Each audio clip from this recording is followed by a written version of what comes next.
ಯಾಕೆ ಯೇಸು ಕ್ರಿಸ್ತನು ಈ ಲೋಕದಲ್ಲಿ ಹುಟ್ಟಿದನು?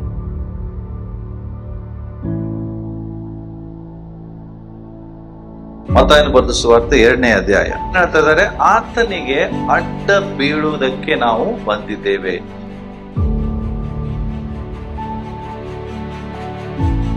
ಓಕೆ, ಬಟ್ ಈಗ ತಿಳ್ಕೊಳ್ಳೋಣ, ಹಾಗಾದ್ರೆ ಯಾಕೆ ಯೇಸು ಕ್ರಿಸ್ತನ ಈ ಲೋಕಕ್ಕೆ ಬಂದನು?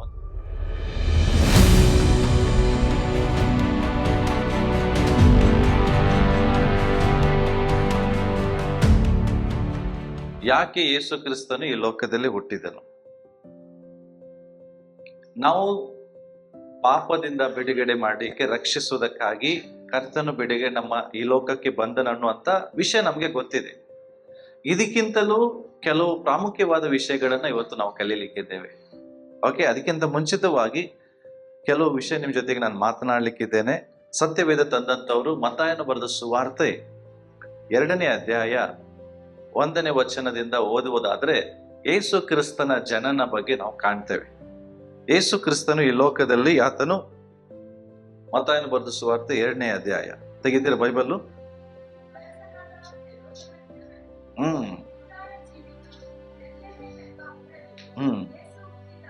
ಎಸ್.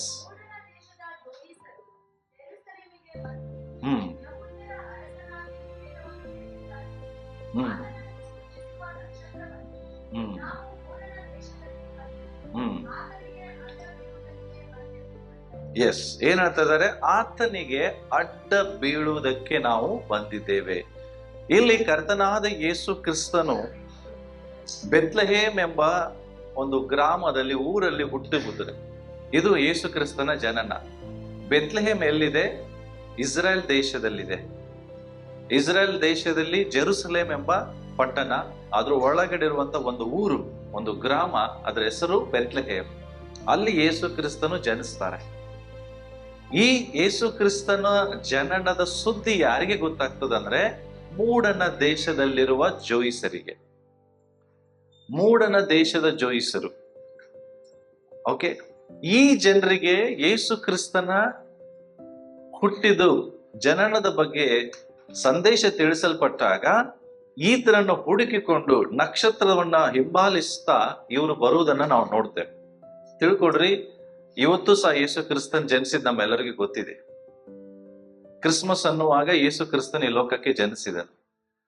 ಆಗ ಜಯೂಸರು, ನಾನು ನೋಡ್ತೇನೆ, ಮೂಡನ ದೇಶದಿಂದ ಯೆರೂಸಲೇಮಿಗೆ ಪ್ರಯಾಣ ಮಾಡ್ತಾ ಇದ್ರು.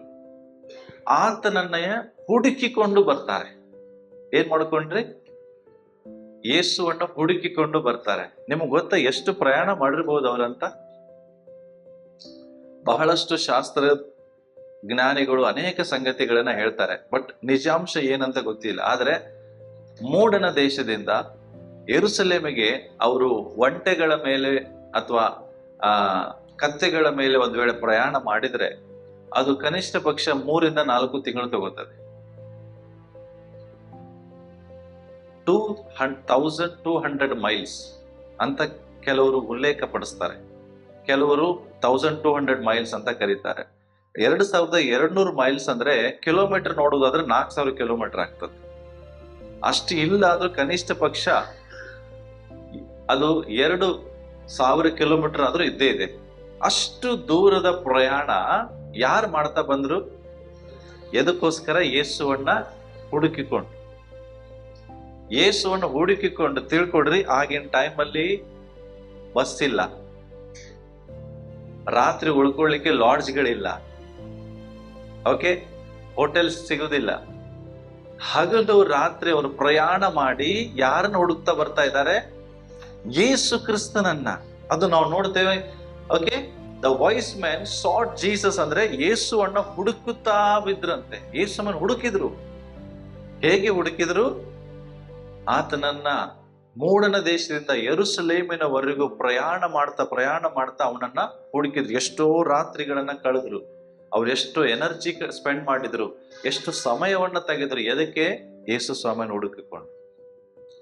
ನನ್ನ ಪ್ರಶ್ನೆ ಏನಂದ್ರೆ, ಇವತ್ತು ಯೇಸು ಸ್ವಾಮಿ ಹುಟ್ಟಿದ್ ನಮ್ಮೆಲ್ಲರಿಗೂ ಗೊತ್ತಿದೆ. ನಾವು ಆತನನ್ನ ಎಷ್ಟು ಆಸಕ್ತಿಯಿಂದ ಹುಡುಕ್ತಾ ಇದ್ದೇವೆ?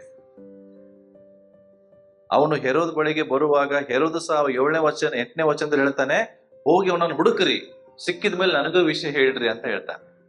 ಅಂದ್ರೆ ಅವ್ರು ಎಲ್ಲರ ಕಡೆ ವಿಚಾರಿಸ್ತಾ ಬರ್ತಾ ಇದ್ದಾರೆ. ಅಂದ್ರೆ ಇದ್ರ ಬಗ್ಗೆ ಏನಂದ್ರೆ ಅವರ ಆಸಕ್ತಿ ನಮ್ಗೆ ಗೊತ್ತಾಗ್ತದೆ, ಎಷ್ಟು ಆಸಕ್ತಿಯಿಂದ ಅವ್ರು ಹುಡುಕ್ತಾ ಇದ್ದಾರೆ ಯೇಸು ಕ್ರಿಸ್ತನ. ಇವತ್ತು ಯೇಸು ಸ್ವಾಮಿ ಹುಟ್ಟಿದ್ ನಮ್ಗೆ ಗೊತ್ತಿದೆ, ನಮ್ಮ ಪಾಪಗಳ ಕ್ಷಮಿಸಿದ್ ಗೊತ್ತಿದೆ, ನಮಗೆ ರಕ್ಷಣೆ ಕೊಟ್ಟಿದ್ ಗೊತ್ತಿದೆ. ಆದ್ರೂ ಪ್ರತಿ ದಿವಸ ನಾವು ಎಷ್ಟು ಆಸಕ್ತಿಯಿಂದ ಯೇಸುವನ್ನು ಹುಡುಕ್ತೇವೆ. ಯೇಸು ಹೇಗೆ ಹುಡುಕ್ಲಿಕ್ಕೆ ಈಗ ನಾವು ಯೆರೂಸಲೇಮ್ಗೆ ಹೋಗ್ಬೇಕಾ? ಈಗ ಯೇಸು ಸ್ವಾಮಿ ಬೇಕಂದ್ರೆ ನೀವು ಯೆರೂಸಲೇಮ್ಗೆ ಹೋಗ್ಬೇಕಾ? ಎಲ್ಲಿದ್ದಾರೆ ಯೇಸು ಸ್ವಾಮಿ? ಆತನನ್ನ ಹೆಂಗೆ ಹುಡುಕ್ತೀರಿ? ಹೆಂಗೆ ಹುಡುಕ್ತೀರಿ? ಆಸಕ್ತಿಯಿಂದ ಹೆಂಗೆ ಹುಡುಕ್ತೀರಿ? ನೀನು ಆಸಕ್ತಿಯಿಂದ ಪ್ರಾರ್ಥನೆ ಮಾಡುವಾಗ ಆತ ನಿನಗೆ ಸಿಗ್ತಾನೆ. ಆಸಕ್ತಿಯಿಂದ ಸತ್ಯವೇದ ಓದುವಾಗ ಆತ ನಿನಗೆ ಸಿಗ್ತಾನೆ. ಇವತ್ತು ಜನ ಅದನ್ನ ಮಾಡ್ತಾ ಇದ್ದಾರ? ಆ ಮೂಢನ ದೇಶದಿಂದ ಜೋಯಿಸರು ಹುಡುಕ್ತಾ ಹೋದ್ರಿ. ಇವತ್ತು ಯೇಸು ಸ್ವಾಮಿ ನಮ್ಮ ಜೊತೆಯಲ್ಲೇ ಇದ್ದಾರೆ, ನಮ್ಮ ಹೃದಯದಲ್ಲಿ ಇದ್ದಾರೆ. ದೇವ್ರ ವಾಕ್ಯ ಹೇಳ್ತೀನಿ, ಆತನನ್ನು ಹುಡುಕಿದ್ರೆ ಆತ ನಿಮಗೆ ಸಿಗ್ತಾನೆ. ನಾವು ಹುಡುಕ್ತೇವ? ಎವ್ರಿ ಡೇ ಎಷ್ಟು ನಾವು ಪ್ರಾರ್ಥನೆ ಮಾಡ್ತೇವೆ ಆಸಕ್ತಿಯಿಂದ, ಎಷ್ಟು ಆಸಕ್ತಿಯಿಂದ ಸತ್ಯವೇದ ಓದ್ತೇವೆ. ಕ್ರಿಸ್ಮಸ್ ಅನ್ನುವಾಗ ಬರೀ ಸೆಲೆಬ್ರೇಷನ್ ಅಲ್ಲ ರೀ.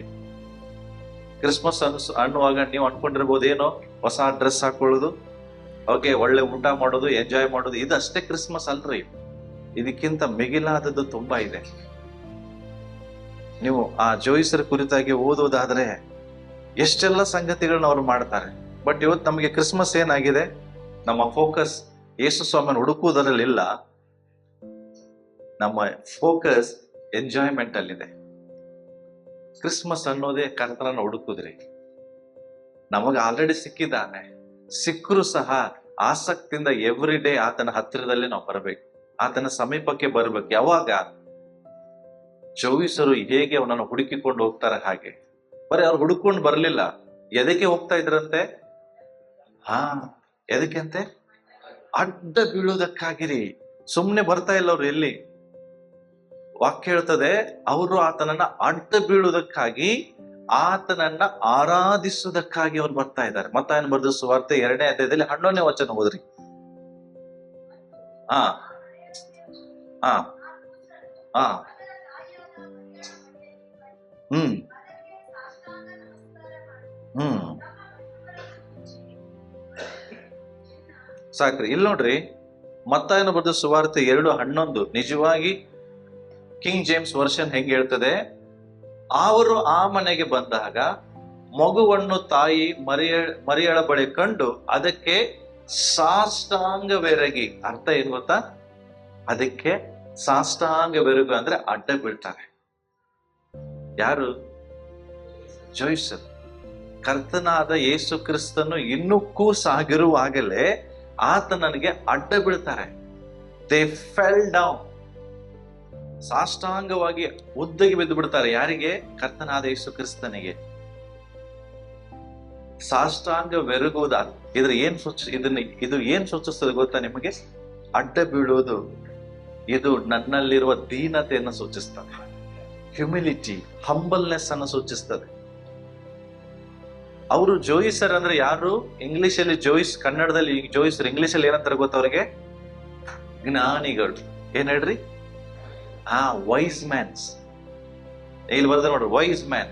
ವೈಸ್ ಮ್ಯಾನ್ ಅಂದ್ರೆ ಜ್ಞಾನಿಗಳು. ಅವರಿಗೆ ಜೋಯಿಸರು ಅಂತಾರೆ, ಕುರುಬರಲ್ಲ. ಕುರುಬರಲ್ಲಿ ಅಡ್ಡ ಬೀಳುದಲ್ಲ ಹೇಳ್ತಿರೋದು, ಜೋಯಿಸರು, ಜ್ಞಾನವಂತರು, ಈ ಲೋಕದಲ್ಲಿ ಪಾಂಡಿತ್ಯವನ್ನು ಹೊಂದಿದವರು. ಅಂತ ಜ್ಞಾನಿಯಾದ ಜನರು ಯಾರ ಮುಂದೆ ಅಡ್ಡ ಬೀಳ್ತಾ ಇದ್ದಾರೆ? ಯೇಸು ಕ್ರಿಸ್ತನ ಮುಂದೆ. ಅದ್ರ ಅರ್ಥ, ಅವ್ರು ಎಷ್ಟೇ ಜ್ಞಾನಿಗಳಾದ್ರೂ ಕರ್ತನ ಮುಂದೆ ಅವರು ತಮ್ಮನ್ನು ತಾವು ತಗ್ಗಿಸಿಕೊಳ್ತಾ ಇದ್ದಾರೆ. ಅವರು ತಮ್ಮಲ್ಲಿರುವ ದೀನತೆಯನ್ನು ತೋರಿಸ್ತಾ ಇದ್ದಾರೆ. ಇವತ್ತು ನಾವು ಕ್ರಿಸ್ಮಸ್, ನಮ್ಮಲ್ಲಿ ಎಷ್ಟು ದೀನತೆ ಇದೆ. ನಿಜವಾಗಿ ಹೇಳ, ಕ್ರಿಸ್ಮಸ್ ಅಂದ್ರೆ ಇದೆ ರೀ, ನಾನು ದೀನನಾಗ್ಬೇಕು, ಇನ್ನೂ ದೀನನಾಗ್ಬೇಕು.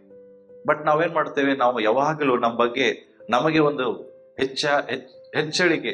ನಾನು ತುಂಬಾ ಸ್ಮಾರ್ಟ್, ನಾನು ತುಂಬಾ ಬ್ರಿಲಿಯಂಟ್, ನನಗೆಲ್ಲ ಗೊತ್ತಿದೆ, ನಾನ್ಯಾಕೆ ಇವ್ರ ಮುಂದೆ ಯಾಕೆ ನಾನು ತಗ್ಗಿಸ್ಕೊಳ್ಬೇಕು? ಇಂಥ ಸ್ವಭಾವಗಳು ಇವತ್ತು ಕ್ರೈಸ್ತರಲ್ಲಿ ತುಂಬಾ ಇದೆ.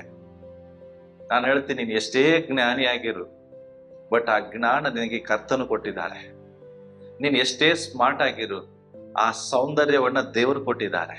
ನೀನು ಎಷ್ಟೇ ಶ್ರೀಮಂತನಾಗಿರು, ಆ ಶ್ರೀಮಂತಿಕೆ ನೀವು ದೇವರು ಕೊಟ್ಟಿದ್ದಾರೆ. ನೀನು ಸ್ವಂತ ಬಲದಿಂದ ಏನು ಪಡೆದುಕೊಂಡಿಲ್ಲ. ಹಾಗಾಗಿ ಹೊಗಳಿಕೊಳ್ಳುವುದಕ್ಕೆ ಯಾವ ಆಸ್ಪದ ನಮ್ಮ ಹತ್ರ ಇಲ್ಲ. ಪೌಲ ಹೇಳ್ತಾನೆ, ಹೊಗಳಿಕೊಳ್ಬೇಕಾದ್ರೆ ತುಂಬಾ ಇದೆ, ಬಟ್ ಆದ್ರೆ ನಾನು ಹೊಗಳಿಕೊಳ್ಳುವುದಿಲ್ಲ. ಆದ್ರೆ ನಾವು ಇವತ್ತು ಕ್ರೈಸ್ತರನ್ನಿಸಿಕೊಂಡಂತವ್ರು ಕ್ರಿಸ್ಮಸ್ ಅನ್ನ ಸೆಲೆಬ್ರೇಟ್ ಮಾಡ್ತೇವೆ. ಆ ದೀನತೆಯನ್ನು ತೋರಿಸುವುದಿಲ್ಲ, ಹಂಬಲ್ನೆಸ್ ಅನ್ನ ತೋರಿಸುವುದಿಲ್ಲ. ಕರ್ತನಿಗೆ ಬೇಕಾಗಿದ್ದು ಆ ಹಂಬಲ್ನೆಸ್, ದೀನತೆ. ಎಲ್ಲಿ ಆ ದೀನತೆ? ಇವತ್ತು ಕ್ರೈಸ್ತರಲ್ಲಿ ನೀವು ಹುಡುಕಿದ್ರು ಸಿಗುವುದಿಲ್ಲ. ಯಾಕೆಂದ್ರೆ ಎಲ್ಲರೂ ತಮ್ಮನ್ನು ತಾವು ಶ್ರೇಷ್ಠವೆಂದು ಎನಿಸ್ಕೊಳ್ತಾರೆ. ಎಷ್ಟು ದೀನನಾಗ್ತೀಯೋ ಅಷ್ಟೇ ಕರ್ತನಿಗೆ ಹತ್ತಿರವಾಗ್ತೀಯ, ಅಷ್ಟೇ ಕರ್ತನನ್ನ ತಿಳ್ಕೊಳ್ತೀಯ. ದೇವರ ವಾಕ್ಯ ನೀವು ಓದುವುದಾದ್ರೆ ಯಾಕೋಬ 4:6 ಹೇಳ್ತದೆ, ದೇವರು ದೀನರಿಗೆ ಕೃಪೆ ತೋರಿಸ್ತಾನೆ. ಯಾರಿಗೆ? ದೀನರಿಗೆ. ಬಟ್ ಯಾರನ್ನ ದ್ವೇಷಿಸ್ತಾನೆ? ಯಾರನ್ನ? ಅಹಂಕಾರಿಗಳು, ಗರ್ವಿಷ್ಠರು. ಅಂಥವ್ರನ್ನ ಯೇಸು ಸ್ವಾಮಿ ಪ್ರೀತಿಸ್ತಾನಂತ ಬರ್ದಿಲ್ಲ. God gives grace to humble but resist proud. ಯಾರು ಅಹಂಕಾರದಲ್ಲಿ ಇರ್ತಾರ ಅಂತವ್ರನ್ನ ಯೇಸು ಸ್ವಾಮಿ ದ್ವೇಷಿಸ್ತಾನಂತೆ. ಬಹಳ ಜನರಿಗೆ ಗೊತ್ತಿಲ್ಲದೆ, ನಮಗೆ ಗೊತ್ತಿಲ್ಲದೆ ಒಂದು ಪ್ರೌಡ್ನೆಸ್ ನಮ್ಮ ಹತ್ರ ಇದೆ. ಎಲ್ಲ ನಾನು ಹೇಳ್ದಂಗೆ ಆಗ್ಬೇಕು, ಎಲ್ಲ ನನ್ನ ಮಾತಿನಂಗೆ ನಡಿಬೇಕು, ನನ್ನ ಆಜ್ಞೆಯಂಗೆ ನಡಿಬೇಕು, ನನ್ನ ಇಷ್ಟದಂಗೆ ಎಲ್ಲ ಕಾರ್ಯಗಳಾಗ್ಬೇಕು. ಗೊತ್ತಿಲ್ಲದೆ ಒಂದು ಗರ್ವ ನಮ್ಮಲ್ಲಿದೆ ಪ್ರಿಯರೇ. ಬಟ್ ಕ್ರಿಸ್ಮಸ್ ಅನ್ನುವಾಗ ಅವ್ರು ಏನ್ ಮಾಡ್ತಾ ಇದ್ದಾರೆ?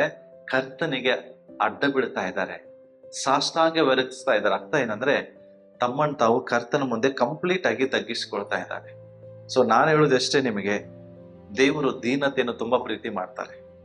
ಆ ದೀನತೆ ನಮ್ಮಲ್ಲಿ ಕಾಣುವಾಗ ದೇವರಿಗೆ ನಾನು ಕೊಡ್ತಾ ಇರುವಂತ ಒಂದು ಉಡುಗೊರೆ ಅದು. ದೇವರೇ, ಈ ವರ್ಷ ನಾನು ದೀನನಾಗಿದ್ದೆ, ಈ ಬರುವ ವರ್ಷ ಇನ್ನೂ ದೀನನಾಗ್ತಾನೆ. ತಿಳ್ಕೊಡ್ರಿ, ನಿಮ್ಮನ್ನು ನೀವು ತಗ್ಗಿಸಿಕೊಳ್ರಿ. ದೇವರ ವಾಕ್ಯ ಹೇಳ್ತಾ, ದೇವರೇ ನಿಮ್ಮನ್ನ ಮೇಲೆ ಕೆತ್ತಾರೆ. ನೀವಾಗ್ಲೇ ಮೇಲಕ್ಕೆ ಹೋಗಿ ಪ್ರಯತ್ನ ಪಡ್ಬೇಡ್ರಿ, ನೀವಾಗ್ಲೇ ಮೇಲಿನ ಸ್ಥಾನ ಬಯಸ್ಬೇಡ್ರಿ. ನಿಮಗೆ ಸ್ಥಾನ ದೇವರು ಕೊಡ್ಬೇಕು, ಅದಕ್ಕೆ ಗೌರವ ಜಾಸ್ತಿ ಇರ್ತದೆ. ನೀವಾಗ್ಲೇ ತಗೊಂಡ ಸ್ಥಾನಕ್ಕೆ ನಿಮಗೆ ಗೌರವ ಸಿಗುದಿಲ್ಲ. ನಾವಾಗ್ಲೇ ಸೀಟ್ ತಗೋಬಾರ್ದು, ದೇವರು ನನಗೆ ಆ ಸೀಟ್ ಕೊಡಬೇಕು. ಅರ್ಥ ಆಯ್ತಾ? ಹಾಗಾಗಿ ದೀನರಿಗೆ ದೇವರು ಮೇಲೆತ್ತುತ್ತಾನೆ, ಮೇಲಿನ ಸ್ಥಾನವನ್ನ ಕೊಡ್ತಾನೆ. ಅಷ್ಟೇ ಅಲ್ಲ, ಅವ್ರು ಏನ್ ಮಾಡಿದ್ರು? ಅವರು ಆತನನ್ನ ಆರಾಧಿಸಿದ್ರ, ಸಾಷ್ಟಾಂಗವೆರಗಿ ಆತನನ್ನ ಆರಾಧಿಸಿದರು. ಯಾರು? ಜೋಯಿಸರು. ಕ್ರಿಸ್ಮಸ್ ಅನ್ನೋದೇ ನಾನು ಕರ್ತನಿಗೆ ಮಾಡುವಂತ ವರ್ಷಿಪ್. ಈ ಕ್ರಿಸ್ಮಸ್ ಸೀಸನ್ ನಲ್ಲಿ ಜಾಸ್ತಿ ನನ್ನ ಹತ್ರ ಏನಿರ್ಬೇಕಂದ್ರೆ ವರ್ಷಿಪ್ ಇರ್ಬೇಕು. ಯೇಸು ಸ್ವಾಮಿನವ್ರು ಯಾವಾಗ ಆರಾಧಿಸ್ತಾ ಇದ್ದಾರೆ? ಯೇಸು ಸ್ವಾಮಿ ಏನಾಗಿದ್ದಾರೆ ಇಲ್ಲಿ ಬರೆದದ್ದು, ಇನ್ನೂ ಆ ಯೇಸು ಇನ್ನೂ ಕೂಸಾಗಿರುವಾಗ ಅದಕ್ಕೆ ಸಾಷ್ಟಾಂಗವಾಗಿ ಅಡ್ಡ ಬಿದ್ದು ಆ ಮಗುವನ್ನ ಆರಾಧಿಸ್ತಾ ಇದ್ದಾರೆ. ಯಾಕೆ ಗೊತ್ತಾ? ಅವ್ರಿಗೆ ಗೊತ್ತಿತ್ತು ಇದು ಬರೀ ಮಗು ಅಲ್ಲ, ಇದೇನಲ್ಲ. ನಿಮಗ್ ಗೊತ್ತಾ ಆ ಮಗುವಿನ ಹೆಸರೇನು? ಅಷ್ಟೇನಾ? ಯೆಶಾಯ 9:6 ಓದ್ರಿ. ಮಗುವಿನ ಹೆಸರು ಅಲ್ಲಿ ಬರ್ತದೆ, ಹೋದ್ರಿ. ನಿಮಗೆ ನಿಜವಾಗಿ ಆತನ ಹೆಸರು ಅರ್ಥ ಗೊತ್ತಿದ್ರೆ ನಾವು ಸುಮ್ಮನೆ ಕಾಲ್ ಮೇಲೆ ಕಾಲಕೊಂಡು ಕುತ್ಕೊಳ್ತಿದ್ರಲಿಲ್ಲ, ವರ್ಷಿಪ್ ಮಾಡು. ನಮಗೋಸ್ಕರ ಒಂದು ಮಗು ಹುಟ್ಟಿದೆ, ಅದು ಗಿಫ್ಟ್. ಇಟ್ಸ್ ಅ ಗಿಫ್ಟ್, ಅದು ಒಂದು ವರ.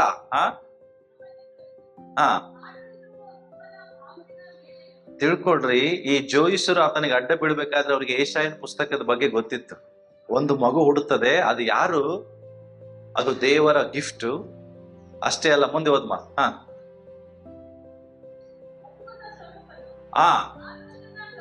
ಓಕೆ.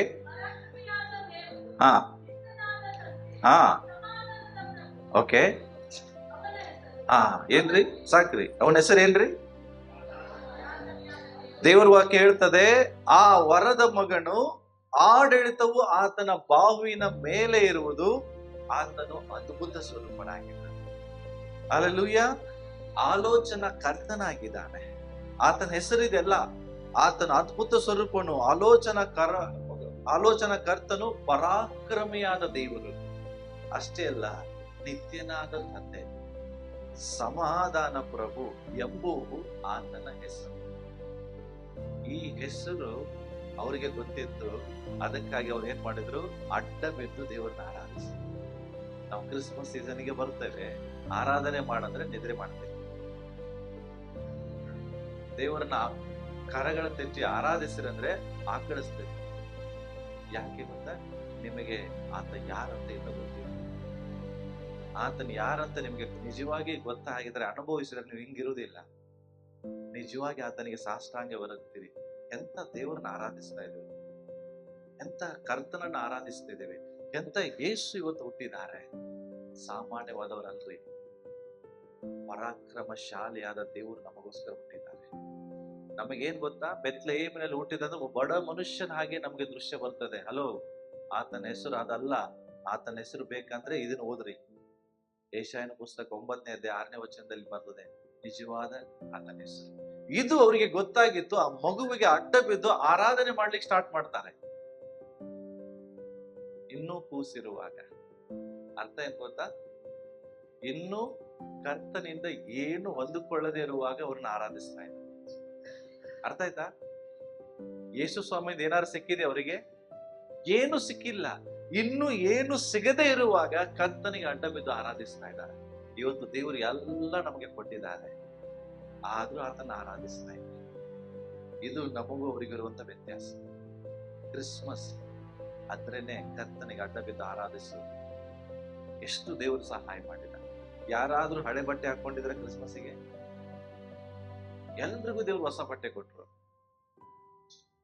ಯಾರಾದ್ರೂ ಉಪವಾಸದಲ್ಲಿದ್ರೆ ಕ್ರಿಸ್ಮಸ್ಸಿಗೆ ಮೃಷ್ಟಾನ ಭೋಜನ, ಮಟನ್ ಗ್ರೇವಿ, ಒಳ್ಳೆ ಊಟ ಮಾಡ್ಕೊಂಡು ಹೋದ್ರಿ. ಎಲ್ಲ ದೇವ್ರು ಕೊಟ್ಟಿದ್ದ. ದೇವ್ರನ್ನ ಆರಾಧನೆ ಮಾಡ್ಲಿಕ್ಕೆ ನಮ್ಮಿಂದ ಆಗೋದಿಲ್ಲ. ಆರಾಧನೆ ಮುಗಿದ ಮೇಲೆ ನಾವು ಸಭೆಗೆ ಬರ್ತೇವೆ. ಆರಾಧನೆ ಟೈಮಲ್ಲಿ ನಿದ್ರೆ ಮಾಡ್ತೀರಿ, ಆರಾಧನೆ ಟೈಮಲ್ಲಿ ಕೂತ್ಕೊಳ್ತೀರಿ. ನಾನು ಹೇಳ್ತಾ ಇದ್ದೇನೆ, ಯಾಕೆ ಕೂತ್ಕೊಳ್ತೀರಿ? ಕಾಲು ನೋಡ್ತದೆ, ಕೈ ನೋಡ್ತದೆ. ಇವರು ಕೂತ್ಕೊಳ್ಳಿಲ್ರಿ, ನಿಂತ್ಕೊಳ್ಳಿ ಇಲ್ಲ, ಸಾಷ್ಟಾಂಗ ಬೆರಗಿ ದೇವರನ್ನ ಆರಾಧಿಸ್ತಾ ಇದ್ದಾರೆ. ಇನ್ನು ಅವ್ರಿಗೆ ಏನು ಸಿಕ್ಕೇ ಇಲ್ಲ. ಅವನಿಂದ ಏನು ಹೊಂದಿಕೊಂಡೇ ಇಲ್ಲ. ಅವ್ರಿಗೆ ಗೊತ್ತಿದ್ದು ಆರಾಧನೆಗೆ ಕರ್ತನು ಮಾತ್ರ ಯೋಗ್ಯನು ಎಂಬುದಾಗಿ. ಬರೇ ಅವರು ಆರಾಧನೆ ಮಾಡ್ಲಿಲ್ಲ, ಬರೇ ಅಡ್ಡ ಬೀಳಿಲ್ಲ. ನೆಕ್ಸ್ಟ್ ಏನ್ ಮಾಡಿದ್ರು? 11ನೇ ವಚನ ಮುಂದೆ ಹೋದ್ರಿ.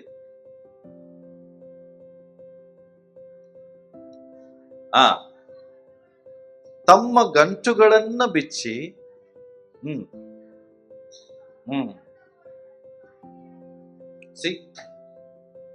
ಇಂಗ್ಲಿಷ್ ಅಲ್ಲಿ ಹೇಳ್ತದೆ, not only they worshipped but they give gifts. ಕರ್ತನಿಗೆ ಉಡುಗೊರೆಗಳನ್ನ ಕೊಟ್ರು. ಏನದು? 3 ಉಡುಗೊರೆ. ಮೊದಲೇದೇನು? ಚಿನ್ನ.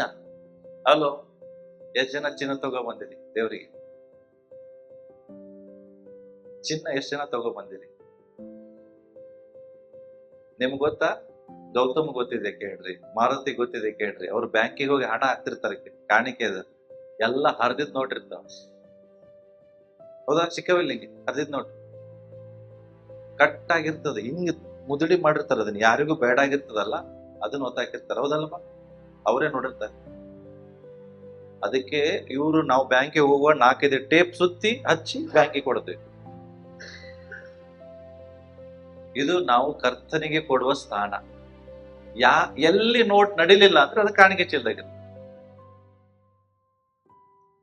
ಮೊನ್ನೆ ಒಂದು ತೋರಿಸ್ತಾ ಇದ್ದೇವೆ ಎಲ್ಲರಿಗೆ. ಎಲ್ಲಿ ಯಾವ ಬ್ಯಾಂಕ್ನವರು ತಗೊಳ್ಳೋದಿಲ್ಲ ಅದನ್ನ, ಅದು ಇಲ್ಲಿದೆ ಕಾಣಿಕೆ ಚೀಲದಾಗಿ. ಕರ್ತನಿಗೆ ನಾನು ಕೊಡುವಂತ ಉಡುಗೊರೆ. ಅವ್ರು ಎಂತ ಉಡುಗೊರೆ ಕೊಟ್ಟರು? ಚಿನ್ನ. ಗೊತ್ತಾ ನಿಮಗೆ? ಬಂಗಾರ ಹಳೆ ಒಡಂಬಡಿಕೆಯಲ್ಲಿ ಎಲ್ಲಿ ಯೂಸ್ ಮಾಡ್ತಿದ್ರಂತ? ದೇವರ ಪರಿಶುದ್ಧ ಆಲಯ, ಮಹಾಪರಿಶುದ್ಧ ಸ್ಥಳದ ಗೋಡೆಗಳಿಗೆ ಚಿನ್ನದ ಒಂದು ತಗಡನ್ನ ಹಾಕ್ತಿದ್ರು, ಚಿನ್ನದ ಧೂಪಾರತಿಗಳನ್ನ ಮಾಡ್ತಿದ್ರು, ದೇವರನ್ನ ಆರಾಧಿಸುವ ಸ್ಥಳದಲ್ಲಿ ಬಂಗಾರ ಇಡ್ತಿದ್ರು. ನಿಮಗೆ ನಾನು ಗೋಲ್ಡ್ ತಗೊಂಬಂದ್ ಹಾಕಂತ ಹೇಳ್ತಾ ಇಲ್ಲ. ಅಟ್ಲೀಸ್ಟ್ ನಮ್ಮ ಉಡುಗೊರೆ ಹೆಂಗಿದೆ ಕರ್ತನಿಗೆ? ನಾವು ಎಂತ ಸ್ಥಾನ ದೇವರಿಗೆ ಕೊಡ್ತಾ ಇದ್ದೇವೆ?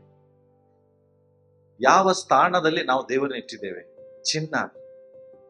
ಚಿನ್ನ ಏನ್ ಗೊತ್ತಾ, ಇನ್ನೊಂದು ಅದು ತೋರಿಸುವುದು ರಾಜ. ಏನ್ ಹೇಳ್ರಿ? ರಾಜನ ಸ್ಥಾನ ಅದು. ಚಿನ್ನ ಅಂದ್ರೆ ರಾಜನ ಮೈಯಲ್ಲಿರ್ತದೆ, ರಾಜನಿಗೆ ಕೊಡುವಂತ ಗೌರವ ಅದು ಚಿನ್ನ ಕೊಡುದು. ಯಾರಾದ್ರೂ ಒಬ್ಬ ಅರಸನಿಗೆ ಇನ್ನೊಬ್ಬ ಅರಸ ಬಂದ್ ನೋಡ್ಬೇಕವರೆಗೆ ಫಸ್ಟ್ ಗಿಫ್ಟ್ ಕೊಡದೆ ಚಿನ್ನ. ಯಾಕೆಂದ್ರೆ ಕಿಂಗ್ಶಿಪ್ ಅನ್ನ ತೋರಿಸ್ತದೆ, ಲಾರ್ಡ್ಶಿಪ್ ಅನ್ನ ತೋರಿಸ್ತದೆ.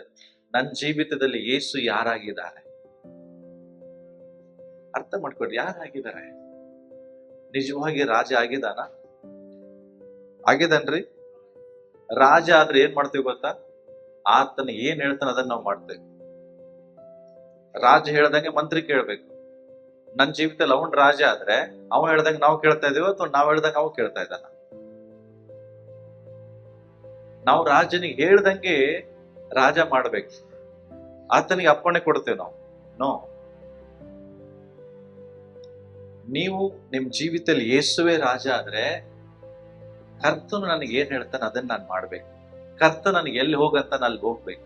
ಕರ್ತ ನನಗೆ ಎಲ್ಲಿ ಹೋಗ್ಬಾರ್ದು ಅಂತ ಅಲ್ಲಿಗೆ ಹೋಗ್ಬಾರ್ದು. ಅರ್ಥ ಆಯ್ತಾ? ಅದನ್ನ ನಾನು ಮಾಡೋದಿಲ್ಲ. ಬಟ್ ಬಾಯಿಲಿ ಹೇಳ್ತೇವೆ ನೀನೇ ನನ್ನ ರಾಜ. ಚಿನ್ನ ಕೊಟ್ರು. ಎರಡನೇದಾಗ ಏನ್ ಕೊಟ್ರಿ ಅವರು? ಧೂಪ. ಇದು ಧೂಪ ಅನ್ನುವಾಗ ಸುಗಂಧ ವಾಸನೆಯನ್ನ ತೋರಿಸ್ತದೆ, ಫ್ರಾಗ್ರೆನ್ಸ್. ಇದನ್ನ ಇಸ್ರೇಲ್ ದೇಶದಲ್ಲಿ ಒಳ್ಳೊಳ್ಳೆ ಸೆಂಟ್ ಗಳನ್ನ ಮಾಡುವುದಕ್ಕಾಗಿ ಕೂಡ ಇದನ್ನ ಯೂಸ್ ಮಾಡ್ತಾರೆ. ಧೂಪ ಅಂದ್ರೆ ಅಷ್ಟು ಫ್ರಾಗ್ರೆನ್ಸ್. ಧೂಪ ಅನ್ನುವಾಗ ಕೇವಲ ನಾವು ನೋಡುವಂತ ಧೂಪಗಳಲ್ಲ ರೀ. ಅದು ಹಳೆ ಒಡಂಬಡಿಕೆಯಲ್ಲಿ ದೇವರ ಗುಡಾರದ ಅಂಗಳದಲ್ಲಿ ಯೂಸ್ ಮಾಡ್ತಾ ಇದ್ರು ಧೂಪವನ್ನ. ಯಾಕೆ ಗೊತ್ತಾ? ಅಲ್ಲಿ ಬಲಿಗಳನ್ನ ಕೊಡುವಾಗ ಅಲ್ಲಿ ಭಯಂಕರ ಕೆಟ್ಟ ಕೆಟ್ಟ ಸ್ಮೆಲ್, ರಕ್ತ ಇತ್ತು ಬರೇ. ಅಲ್ಲಿ ಧೂಪವನ್ನ ಹಾಕ್ತಿದ್ರು. ಆ ಧೂಪ ಇಡೀ ಅಂಗಳದ ಇದು ಸೌಂದರ್ಯವನ್ನು, ಇಡೀ ಅಂಗಳದ ಸ್ಮೆಲ್ ಅನ್ನ ಬದಲಾಯಿಸ್ತಿದ್ರು. ಅಷ್ಟೇ ಅಲ್ಲ, ಇನ್ನೊಂದು ಯಾವುದು? ರಕ್ತಬೋಳ. ಈ ರಕ್ತಬೋಳ ಎಲ್ಲಿ ಯೂಸ್ ಮಾಡ್ತಾ ಇದ್ರು ಅಂದ್ರೆ ಪರಿಶುದ್ಧ ಸ್ಥಳದಲ್ಲಿ ಯೂಸ್ ಮಾಡ್ತಾ ಇದ್ರು. ಅಷ್ಟೇ ಅಲ್ಲ, ಈ ರಕ್ತಬೋಳಗೆ ಇದೊಂದು ಸ್ಪೈಸಸ್, ಗರಂ ಮಸಾಲ ತರ ಇರ್ತಾರಲ್ಲ ಆ ತರ ಒಂದು ಸ್ಪೈಸಸ್, ಮೆಡಿಸಿನ್ ಯೂಸ್ ಮಾಡ್ಲಿಕ್ಕೆ ಇದನ್ನ ಯೂಸ್ ಮಾಡ್ತಾ ಇದ್ರು. ಅಂದ್ರೆ ಇವೆಲ್ಲ ಅಮೂಲ್ಯವಾದದ್ದು, ಸಾಮಾನ್ಯವಾದದ್ದಲ್ಲ. ಇವು ಕಾಸ್ಟ್ಲಿ ಐಟಮ್ಸ್. ಇದನ್ನ ಬಂದು ಅವ್ರು ಏನ್ ಮಾಡ್ತಾ ಇದಾರೆ? ಅಲ್ಲಿ ಗಿಫ್ಟ್ ಕೊಡ್ತಾ ಇದ್ದಾರೆ, ವರ್ಷಿಪ್ ಮಾಡ್ತಾ ಇದ್ದಾರೆ, ಅಡ್ಡ ಬೀಳ್ತಾ ಇದ್ದಾರೆ, ಹುಡುಕಿಕೊಂಡು ಬರ್ತಾ ಇದ್ದಾರೆ. ಇದು ಅವ್ರು ಮಾಡುವಂತ ನಿಜವಾದ ಕ್ರಿಸ್ಮಸ್. ನಮ್ ಕ್ರಿಸ್ಮಸ್ ಹೆಂಗಿರ್ತದೆ? ಇದಕ್ಕೆ ಕಂಪ್ಲೀಟ್ ಅಪೋಸಿಟ್, ಹೌದಲ್ಲ? ಇದಕ್ಕೆಲ್ಲಕ್ಕಿಂತ ಅಪೋಸಿಟ್ ಇರ್ತದೆ. ಸೊ ನಾನ್ ಹೇಳ್ತಾ ಇರೋದು ಜಸ್ಟ್ ಕ್ರಿಸ್ಮಸ್ ಅಂದ್ರೆ ಏನು, ಬಟ್ ಯಾಕೆ ಯೇಸು ಬಂದ ಇನ್ನೂ ಹೇಳಿಲ್ಲ ನಾನು. ದಿಸ್ ಇಸ್ ಕ್ರಿಸ್ಮಸ್, ನಿಜವಾದ ಕ್ರಿಸ್ಮಸ್. ಜೋಯಿಸರು ಮಾಡಿದ್ರು ರಿಯಲ್ ಕ್ರಿಸ್ಮಸ್. ಹಾಗೆ ನಮ್ ಲೈಫ್ ಅಲ್ಲಿ ಇರ್ಬೇಕ್ರಿ. ಇದು ಈ ತರ ನಾವು ಕ್ರಿಸ್ಮಸ್ ಅನ್ನು ಆಚರಿಸ್ಬೇಕು. ಬರೇ ಸೆಲೆಬ್ರೇಷನ್ ಮಾಡ್ತೇವೆ, ಬರೇ ಮಜಾ ಮಾಡ್ತೇವೆ, ಕರ್ತನಿಗೆ ಅಡ್ಡ ಬೀಳುವುದಿಲ್ಲ, ಕರ್ತನನ್ನು ಹುಡುಕುವುದಿಲ್ಲ, ಕರ್ತನನ್ನು ಆರಾಧಿಸುವುದಿಲ್ಲ, ಕರ್ತನಿಗೆ ಏನ್ ಇಷ್ಟ ಅದನ್ನ ನಾವು ಕೊಡೋದಿಲ್ಲ. ಈ 4 ಸಂಗತಿಗಳನ್ನ ನೆನ್ಪಿಟ್ಕೊಡ್ರಿ. ಕ್ರಿಸ್ಮಸ್ ಅಂದ್ರೆ ಏನು? ಆತನ ಹುಡುಕುವುದು. ಹೇಳ್ರಿ, ಎಲ್ಲರೂ ಹೇಳ್ರಿ. ಕ್ರಿಸ್ಮಸ್ ಅಂದ್ರೆ ಆತನನ್ನ ಹುಡುಕುವುದು. ಕ್ರಿಸ್ಮಸ್ ಅಂದ್ರೆ ಆತನಿಗೆ ಅಡ್ಡ ಬೀಳುದು. ಹೇಳ್ರಿ. ಕ್ರಿಸ್ಮಸ್ ಅಂದ್ರೆ ಆತನ ಆರಾಧಿಸುವುದು. ಕ್ರಿಸ್ಮಸ್ ಅಂದ್ರೆ ಆತನಿಗೆ ಉಡುಗೊರೆಗಳನ್ನ ಕೊಡುವುದು. ನಮಗೆ ಉಡುಗೊರೆ ಬೇಕು, ಗಿಫ್ಟ್ ನನಗೆ ಬೇಕು. ನಾವು ಬರೇ ಕ್ರಿಸ್ಮಸ್ ಅಂದ್ರೆ ನಾವು ಗಿಫ್ಟ್ ಕೇಳ್ತೇವೆ, ಕರ್ತನಿಗೆ ಏನು ಕೊಡುವುದಿಲ್ಲ. ಓಕೆ, ಬಟ್ ಈಗ ತಿಳ್ಕೊಳ್ಳೋಣ. ಹಾಗಾದ್ರೆ ಯಾಕೆ ಯೇಸು ಕ್ರಿಸ್ತನ ಈ ಲೋಕಕ್ಕೆ ಬಂದನು? ಒಂದು 3 ವಿಷಯಗಳನ್ನ ನಾನು ಹೇಳಿ ಮುಗಿಸ್ತೇನೆ, ಯಾಕಂದ್ರೆ ಸುಮಾರು ಕಾರ್ಯಗಳು ಆಗೋದಿದೆ. ಯಾಕೆ ಯೇಸು ಈ ಲೋಕಕ್ಕೆ ಮನುಷ್ಯನಾಗಿ ಬಂದನು? ಫಸ್ಟ್ ತಿಳ್ಕೊಳ್ರಿ, ಆತನು ಬಂದಿದ್ದೆ ಫಸ್ಟ್ ಸಂಗತಿ ಟು ಸೇವ್ ಸಿನ್ನರ್ಸ್. ಯಾಕೆ ಹೇಳ್ರಿ? ಪಾಪಿಗಳನ್ನ ರಕ್ಷಿಸು. 1 ತಿಮೋತಿ 1ನೇ ಅಧ್ಯಾಯ 15ನೇ ವಚನ ತೆಗೆಯೋಣ. 1 ತಿಮೋತಿ 1st ಚಾಪ್ಟರ್ ವರ್ಸ್ 15. 1ನೇ ತಿಮೋತಿಯರು ಬರೆದ ಪತ್ರಿಕೆ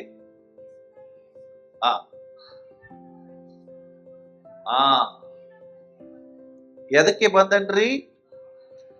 ಪಾಪಿಗಳನ್ನ ರಕ್ಷಿಸುವುದಕ್ಕೋಸ್ಕರ ಈ ಲೋಕಕ್ಕೆ ಬಂದನು. ಯಾರು ಪಾಪಿಗಳು? ನಂಬ್ತೀರಾ? ಯಾರಾದ್ರೂ ಹೇಳ್ತೀರಾ ಇಲ್ಲ ನಾನು ಪಾಪನೇ ಮಾಡಿಲ್ಲ ಅಂತ? ಹೇಳ್ಬೋದಾ? ಪಾಪಿಗಳನ್ನ ಹುಡುಕಿ ರಕ್ಷಿಸುವುದಕ್ಕೋಸ್ಕರ ಯೇಸು ಸ್ವಾಮಿ ಈ ಲೋಕಕ್ಕೆ ಬಂದನು. ಫಸ್ಟ್ ಥಿಂಗ್, ಯಾಕೆ ಬಂದನು? ಪಾಪಿಗಳನ್ನ ಹುಡುಕಿ. ಕರ್ತರು ನಾವು ಕೂಡ ಪಾಪಿಗಳಾಗಿದ್ದೀವಿ. ನಾವು ಪಾಪಿಗಳಾಗಿದ್ದಾಗ ನಮ್ಮನ್ನ ಹುಡುಕಿಕೊಂಡು ಬಂದು ನಮ್ಮನ್ನ ರಕ್ಷಿಸಿದನು. ಕರ್ತನು ನಮ್ಮನ್ನ ರಕ್ಷಿಸಿ ನಮ್ಗೆ ಬಿಡುಗಡೆ ಮಾಡಿದನು. ಆದ್ರೆ ಮತ್ತೆ ನನ್ನ ಪಾಪದಲ್ಲಿ ಇದ್ರೆ ಮತ್ತೊಂದ್ಸರಿ ಯೇಸು ಸ್ವಾಮಿ ಬರ್ಲಿಕ್ಕೆ ಆಗ್ತದ? ಹೇಳ್ರಿ. ದೇವರ ವಾಕ್ಯ ಏನ್ ಹೇಳ್ತದ ಗೊತ್ತಾ? ಬೇಕಂತಲೇ ಪಾಪ ಮಾಡಿದರೆ ಅದಕ್ಕೆ ಮತ್ಯಾವ ಇನ್ನೊಂದು ಪ್ರಾಯಶ್ಚಿತ್ತ ಯಜ್ಞ ಇಲ್ಲ. ಒಂದು ಸಾರಿ ಪಾಪಗಳನ್ನ ಮಾಡಿದ್ರಿ, ಯೇಸು ಕ್ರಿಸ್ತನು ಅದನ್ನ ಕ್ಷಮಿಸಿದ್ರು, ಅದರಿಂದ ನಮಗೆ ಬಿಡುಗಡೆ ಕೊಟ್ರು. ಮತ್ತೆ ನೀನ್ ಪಾಪ ಮಾಡೋದಾದ್ರೆ, ಮತ್ತೆ ಪಾಪದಲ್ಲಿ ಜೀವಿಸೋದಾದ್ರೆ ಮತ್ತೆ ಯೇಸು ಸ್ವಾಮಿನ ಶಿಲುಬೆಗೆ ಹಾಕ್ತೀರಾ? ಹಾಗಾಗಿ ಜನರಿಗೆ ಸಾರಿ ಹೇಳಬೇಕು, ಯಾಕೆ ಯೇಸು ಸ್ವಾಮಿ ಈ ಲೋಕಕ್ಕೆ ಬಂದನಂದ್ರೆ ಪಾಪಿಗಳನ್ನ ಹುಡುಕಿ ರಕ್ಷಿಸೋದಕ್ಕೋಸ್ಕರ ಬಂದ. ನಮ್ಮನ್ನ ದೇವರು ಪಾಪದಿಂದ ಬಿಡುಗಡೆ ಮಾಡಿದ್ರು ಸಹ ಇನ್ನೂ ಪಾಪದಲ್ಲಿ ನಾವು ಜೀವಿಸ್ತಾ ಇದ್ದೇವೆ. ತಿಳ್ಕೊಡ್ರಿ, ನಿಮಗೋಸ್ಕರ ಆಲ್ರೆಡಿ ಯೇಸು ಪ್ರಾಣವನ್ನ ಕೊಟ್ಟಿದ್ದಾನೆ. ಪ್ರಾಣ ಕೊಟ್ಟ ಮೇಲೆ ನಮ್ಮನ್ನ ಕ್ಷಮಿಸಿದ. ನಮ್ಮನ್ನ ಕ್ಷಮಿಸಿದ ಮೇಲೆ ನಾವು ಹೆಂಗೆ ಜೀವಿಸ್ಬೇಕೀಗ? ನೀತಿವಂತರಾಗಿ ಜೀವಿಸ, ಕ್ರಿಸ್ತನ ನೀತಿಯನ್ನು ಅನುಸರಿಸ್ಬೇಕು. ನಮ್ಮ ನೀತಿ ಅಲ್ಲ. ಕೆಲವರು ಸೆಲ್ಫ್ ರೈಚಿಯಸ್ನೆಸ್ ಬಹಳ, ಅಂದ್ರೆ ನಮ್ಮದೇ ನೀತಿಯನ್ನು ಅನುಸರಿಸ್ತೇವೆ ನಾವು. ಯೇಸು ಸ್ವಾಮಿ ನನಗಾಗಿ ಪ್ರಾಣ ಕೊಟ್ಟಿದ್ದಾರೆ, ಹೌದು, ಆದ್ರೆ ನನ್ನ ನೀತಿನೇ ಜಾಸ್ತಿ ನಡಿಬೇಕು. ನೋ, ಕ್ರಿಸ್ತನ ನೀತಿಯಲ್ಲಿ ನಾವು ಜೀವಿಸ್ಬೇಕು. ಆದಾಮ ಹವಳ ಇವರು ಮೊದಲನೇ ಆದಾಮ, ಅವನಿಂದ ನಾವೆಲ್ಲರೂ ಪಾಪಿಗಳಾದ್ವಿ. ಆದ್ರೆ ಎರಡನೇ ಆದಾಮ ಯೇಸು ಕ್ರಿಸ್ತನಿಂದ ನಾವೆಲ್ಲರೂ ನೀತಿವಂತರಾಗಿದ್ದೇವೆ. ಸೊ ಯೇಸು ಕ್ರಿಸ್ತನಿಂದ ನಾವು ನೀತಿವಂತರಾದ ಮೇಲೆ ಆ ಯೇಸು ಕ್ರಿಸ್ತನಿಗಾಗಿ ನಾವು ಜೀವಿಸಬೇಕು. ಅದೇ ಹೇಳ್ತದೆ. ಮುಂದೆ ಹೋದ್ರಿ ನೋಡ್ರಿ, ಅವನೇನ್ ಹೇಳ್ತಾನೆ ನೋಡ್ರಿ. ಹ್ಮ್ ಹ್ಮ್ ಹ್ಮ್ ಹ್ಮ್ ಹ್ಮ್ ಅವನೇನ್ ಹೇಳ್ತಾನೆ? ಪಾಪಿಗಳಲ್ಲಿಯೂ ಮುಖ್ಯ ಪಾಪಿ ನಾನೇ. ಪೌಲ ಹೇಳುವಂತ ಮಾತು. ನೀವು ಯಾವಾಗ ನಾನ್ ಪಾಪಿ ಅಲ್ಲ ಅಂತ ನಿಮ್ ಬಾಯಿಂದ ಹೇಳ್ತೀರಿ, ನಿಮ್ಮಂತ ಸುಳ್ಳುಗಾರಿ ಯಾರು ಇಲ್ಲ. ಯಾಕೆ? ದೇವರ ವಚನ ಹೇಳ್ತದೆ, ಆ ರೋಮಾಪುರ 3:23, ಎಲ್ಲರೂ ಪಾಪ ಮಾಡಿದ್ದಾರೆ, ಎಲ್ಲರೂ ಪಾಪ ಮಾಡಿ ದೇವರ ಮಹಿಮೆಯನ್ನು ಹೊಂದಿದೇ ಇದ್ದಾರೆ. ಅದಕ್ಕೋಸ್ಕರ ಅವನು ಹೇಳ್ತಾ ಇದ್ದಾನೆ, ಆ ಪಾಪಿಯಾದ ನನ್ನನ್ನ ಹುಡುಕಿ ರಕ್ಷಿಸೋದಕ್ಕೋಸ್ಕರ ಈ ಲೋಕಕ್ಕೆ ಬಂದನು. ಹೇಳ್ರಿ, ಯೇಸು ಸ್ವಾಮಿ ಎದಕ್ಕೆ ಬಂದನು? ಜೋರಾಗಿ ಹೇಳ್ರಿ. ಯಾರದ ಪಾಪಿ? ಅದಕ್ಕೆ ಹೇಳ್ರಿ, ಪಾಪಿಯಾದ ನನ್ನನ್ನ ರಕ್ಷಿಸೋದಕ್ಕೋಸ್ಕರ ಈ ಲೋಕಕ್ಕೆ ಬಂದನು. ಪಕ್ಕದವ್ರಿಗೆ ಹೇಳ್ರಿ.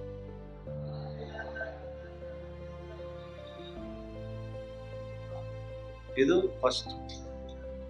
ಏನ್ ಹೇಳ್ಬೋದಕ್ಕೆ? ಎದಕ್ಕೆ ಬಂದ? ಇದು ಬೇಸಿಕ್, ನಮಗ್ ಗೊತ್ತಿದೆ. ಸೆಕೆಂಡ್ ಮೋಸ್ಟ್ ಇಂಪಾರ್ಟೆಂಟ್, ಎದಕ್ಕೆ ಬಂದ ಗೊತ್ತಾ? ಇದು ಬಹಳ ಇಂಪಾರ್ಟೆಂಟ್. ಇದು ಜನರಿಗೆ ಗೊತ್ತಿಲ್ಲ. ಇದು ಗೊತ್ತಿದೆ, ಎಲ್ರಿಗೂ ಗೊತ್ತಿದೆ. ಪಾಪಿಗಳ ಹುಡುಕಿ ರಕ್ಷಿಸಕ್ಕೆ ಬಂದಿದೆ ಅಷ್ಟೇ ಗೊತ್ತಿದೆ. ಬಟ್ ಈಗ ನಾನು ಹೇಳುವಂಥದ್ದು ಬಹಳ ಜನರಿಗೆ ಗೊತ್ತಿದೆ. ಏನ್ ಗೊತ್ತಾ? ಯಾಕೆ ಬಂದನು? To destroy the works of the enemy. ಅಂದ್ರೆ ಸೈತಾನನ ಎಲ್ಲ ಕಾರ್ಯಗಳನ್ನ ನಾಶ ಮಾಡುವುದಕ್ಕೆ ಬಂದನು. ಒಂದು ಹಲ್ಲೆಲೂಯಾ ಹೇಳೋಣ. ಸುಮ್ನೆ ಬರ್ಲಿಲ್ರಿ ಯೇಸು ಸ್ವಾಮಿ, ಬರೇ ಪಾಪಿಗಳು ಹುಡುಕಿ ರಕ್ಷಿಸಕ್ಕೆ ಅಷ್ಟೇ ಬರ್ಲಿಲ್ಲ. 1 ಯೋಹಾನ ಪುಸ್ತಕ ಪತ್ರಿಕೆ 3:8 ಹೋದ್ರಿ. 1 ಜಾನ್. ಓಕೆ.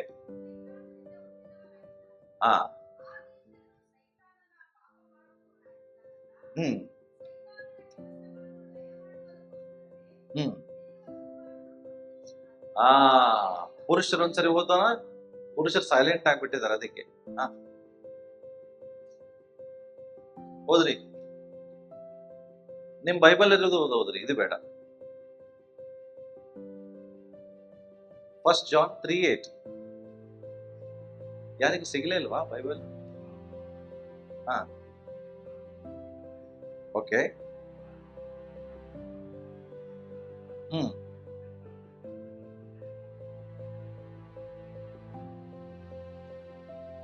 ಯಾರ ಕೆಲಸವನ್ನ ಲಯಪಡಿಸೋದಕ್ಕಾಗಿ ಕ್ರಿಸ್ತನು ಪ್ರತ್ಯಕ್ಷನಾದನು? ಏನದು ಸೈತಾನ ಕೆಲಸ?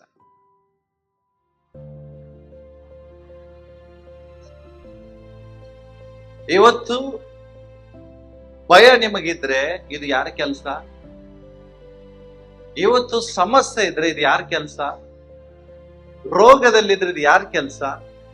ಆ ಈ ಭಯ, ರೋಗ, ಕಷ್ಟ, ಸಾಲ, ಚಿಂತೆ ಇವುಗಳನ್ನ ಲಯಪಡಿಸೋದಕ್ಕೋಸ್ಕರ ಯೇಸು ಸ್ವಾಮಿ ಲೋಕಕ್ಕೆ ಬಂದ. ಈ ಸತ್ಯವನ್ನು ನೀವು ತಿಳ್ಕೊಂಡ್ರೆ ಇವುಗಳಲ್ಲಿ ನೀವು ಜೀವಿಸುವುದಿಲ್ಲ.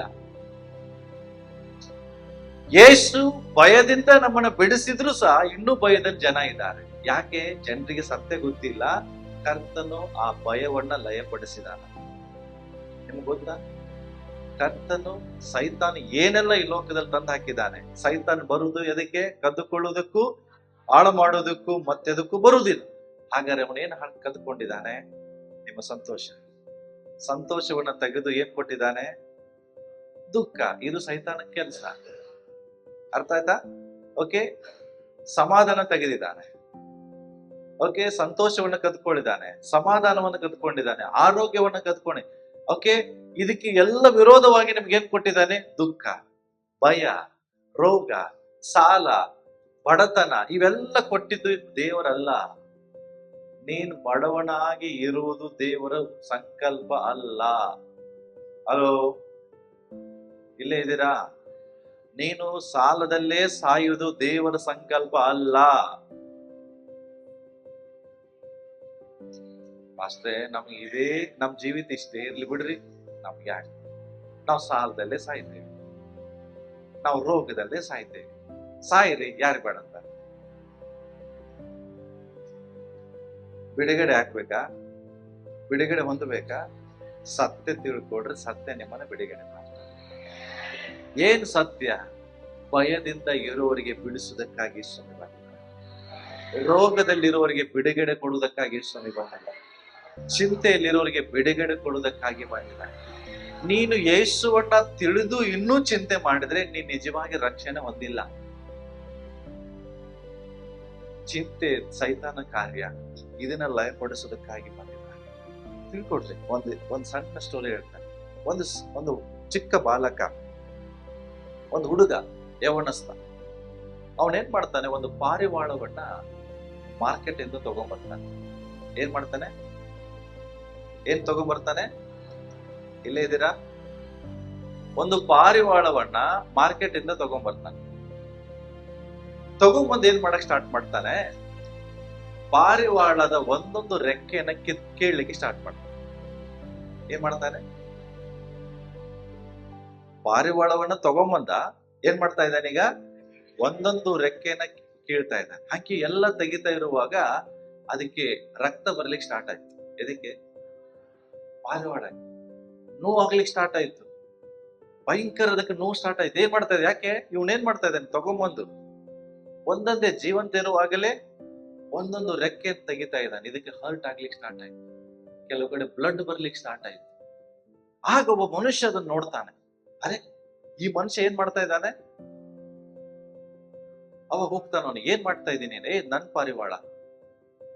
ಹೆಂಗೆ ನಿನ್ ಪಾರಿವಾಳ? ನಾನು ಇದನ್ನ ತಗೊಂಬಂದಿದ್ದೀನಿ. ಎಷ್ಟಕ್ಕೆ ತಗೊಂಬಂದಿದ್ದೀನಿ? ನಾನು 50 ರೂಪಾಯಿ ಕೊಟ್ಟು ತಗೊಂಬಂದಿದ್ದೆ. ಏನ್ ಹೇಳ್ತಾನೆ? 50 ರೂಪಾಯಿ ಕೊಟ್ಟು ತಗೊಂಬಂದಿದ್ದಾನೆ. ಅವಾಗ ಹೇಳ್ತಾನೆ, ಹಾಗಾದ್ರೆ 500 ರೂಪಾಯಿ ತಗೋ, ಈ ಪಾರಿವಾಳ ನನಗೆ ಕೊಡ. ಏನ್ ಹೇಳ್ತಾನೆ? 500 ರೂಪಾಯಿ ತಗೋ, ಪಾರಿವಾಳ ನನಗೆ ಕೊಡ ಅನ್ನುವಾಗ 500 ರೂಪಾಯಿ ಕೊಟ್ಟು ಪಾರಿವಾಳನ ತಗೊಂಡ್ ಬರ್ತಾನೆ. ಆ ಪಾರಿವಾಳವಾಗಿ ತಗೊಂಬಂದು ಇವ ಅದನ್ನ ಮತ್ತೆ ಹಾಳು ಮಾಡುದಿಲ್ಲ, ಅದನ್ನ ಪೋಷಿಸ್ತಾನೆ. ಅದಕ್ಕೆ ಎಣ್ಣೆ ಹಚ್ಚಿ, ಅದಕ್ಕೆ ಬೇಕಾದಂತ ಔಷಧಿಯನ್ನು ಹಚ್ಚಿ ಅದನ್ನ ಗುಣಪಡಿಸಿ ಅದಕ್ಕೆ ಫ್ರೀ ಆಗಿ ಬಿಡ್ತಾನೆ. ಅರ್ಥ ಆಯ್ತು ನಿಮ್ ಕತೆ? ಏನ್ ಅರ್ಥ ಆಯ್ತು?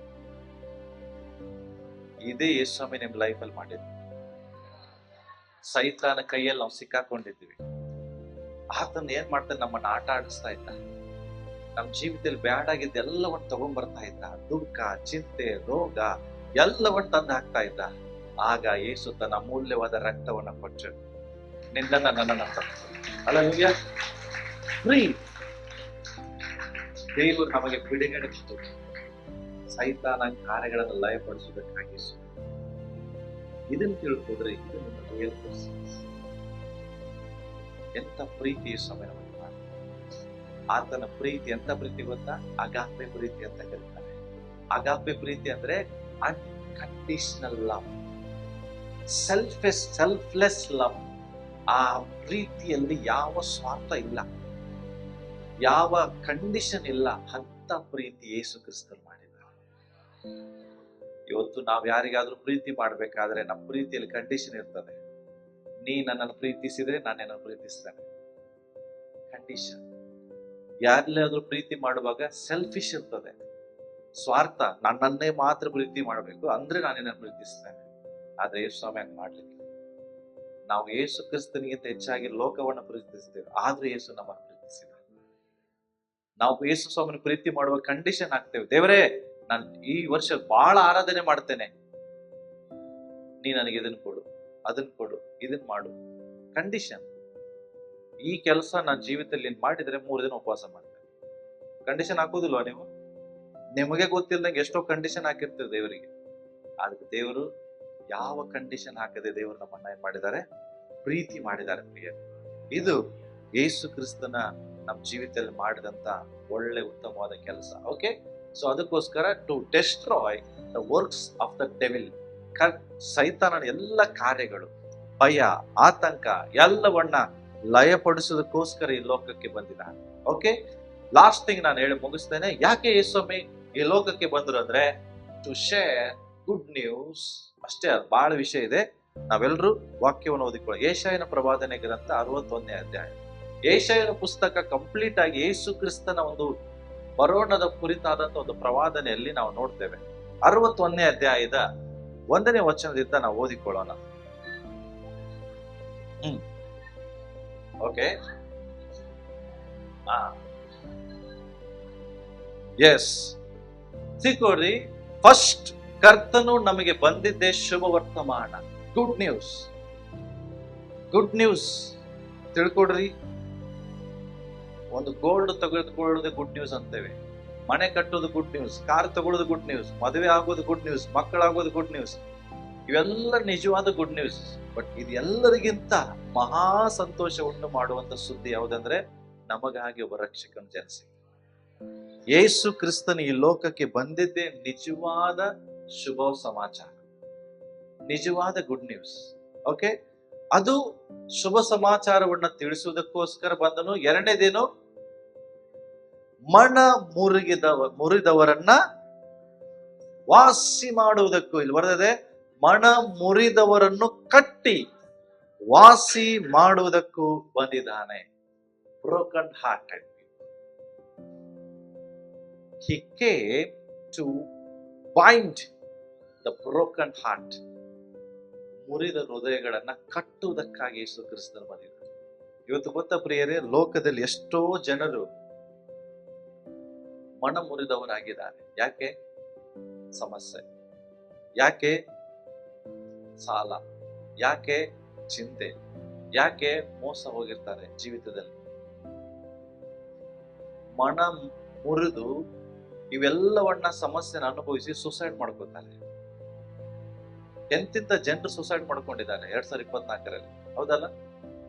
ಯಾಕೆ ಸುಸೈಡ್ ಮಾಡ್ಕೋತಾರೆ? ಯಾಕೆಂದ್ರೆ ಅವ್ರ ಹೃದಯ ಒಡೆದೋಗಿರ್ತದೆ, ಸಮಸ್ಯೆಗಳಿಂದ ಹೃದಯ ಒಡೆದೋಗಿರ್ತದೆ, ಸಾಲದಿಂದ ಹೃದಯ ಒಡೆದೋಗಿರ್ತದೆ, ಇಷ್ಟು ಜನ ಮೋಸ ಮಾಡಿರ್ತಾರೆ, ಅವ್ರ ಹೃದಯ ಒಡೆದೋಗಿರ್ತದೆ.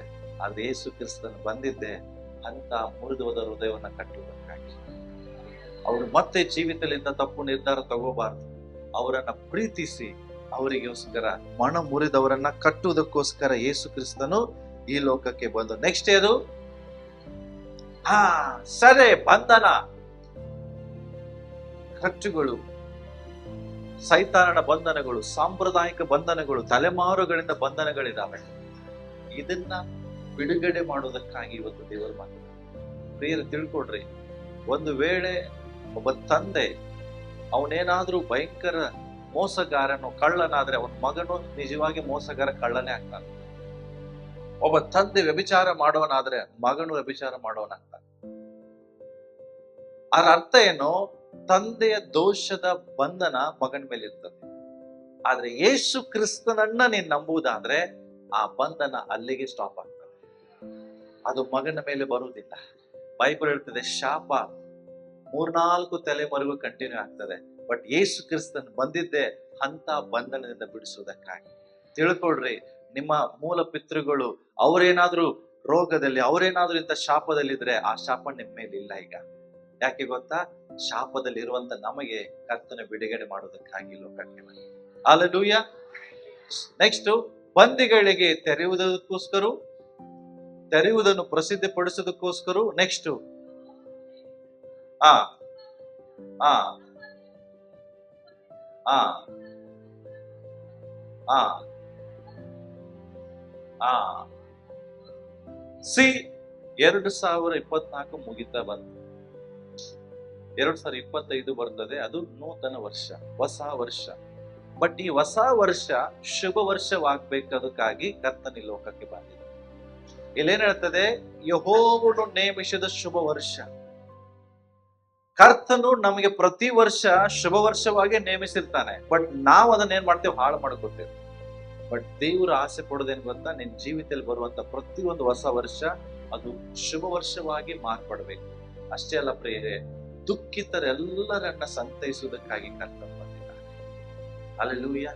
ನಿಮ್ ಜೀವಿತದಲ್ಲಿ ಯಾರಿಗೂ ಹೇಳ್ಕೊಳ್ಳುವಂತ ನೋವುಗಳು, ಚಿಂತೆಗಳು ನಿಮಗಿದ್ರೆ ತಿಳ್ಕೊಳ್ರಿ, ನಿಮ್ಮನ್ನ ಸಂತೈಸಿಸುವ ಕರ್ತನಿದ್ದಾನೆ.